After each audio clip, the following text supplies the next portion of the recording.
Magandang araw po sa inyong lahat.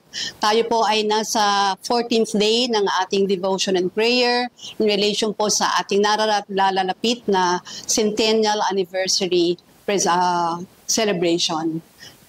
Samahan niyo po ako sa aking panalangin. Oh Father God, thank you Lord for choosing me to be an instrument, oh Lord. Open our hearts to hear your message through this short devotion. Amen. Ang ating pong devotion sa araw na to ay pinamagatang The Power of Intercession. Ang ating Bible verse po ay ang James chapter 5 verse 16 that says, "The prayer of a righteous person is powerful and effective." Ang prayer po ay isang vital aspect po ng buhay ng Kristiyano, kung saan ito po yung ating means to communicate sa Panginoon as we worship. We give thanks and lift up to Him ang ating mga aspirations in life.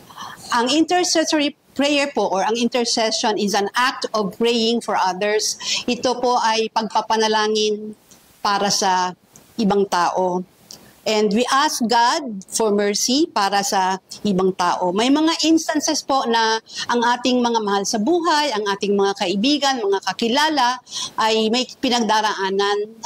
Iba-iba po ang kadahilanan at minsan po ay hindi naman natin ito kayang bigyan ng solution directly, maaaring sa finances, relationship, sa trabaho, karamdaman.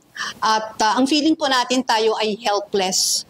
But ito pong feeling ng helplessness ay nilalagay ng ating enemy sa ating mga isipan sapagkat ang katotohanan po ay there is power in prayer and it is through intercession o ang pagpapanalangin para sa iba.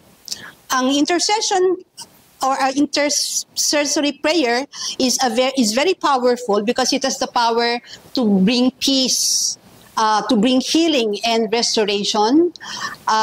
Hindi lamang po sa physical na aspeto, maging ito ay emotional or maging spiritual na aspect ng buhay natin. When we pray for others, we invite God's healing touch. Ganun din po na praying for others promote unity and gives a sense of community. Tinatanggal po niya ang mga barriers. Maging ito po ay pinanggagalingan natin ng iba-ibang pamilya, kultura, location, countries. Tayo po ay pinagkakaisa. We are united by our faith in God. And pag tayo po ay nananalangin para sa iba, feeling po ng mga taong may pinagdadaanan na hindi siya nag-iisa. Ang kanyang mga dalahin ay nagiging magaang. Ang intercessory prayer po draws us closer to God as we align our hearts to God and we seek the will of God. Tayo po ay pinaglalapit ng puso natin sa ating Panginoon. Intercession also is a powerful tool that God has given us to effect change. It requires a compassionate heart, persistence, perseverance, at syempre yung unwavering faith at hindi po natitinag at hindi nanghihinang pananampalataya. Especially po when we pray for others, for someone na gusto nating makilala nilang Panginoon at tanggapin siya bilang kanyang personal Savior. As we commit and pray for others, we impact their lives. And tayo po ay nagiging mature din po ito ay nakakatulong sa ating spiritual journey.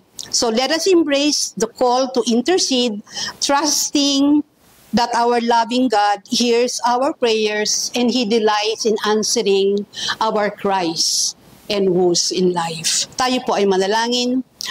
Father God, we thank you for this opportunity to share about the importance of intercession.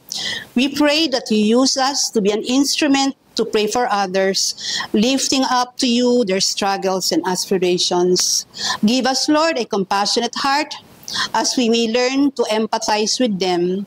Teach us to be persistent in our prayer, that despite delays in your answers, we still would continue to trust and hang on to your promises.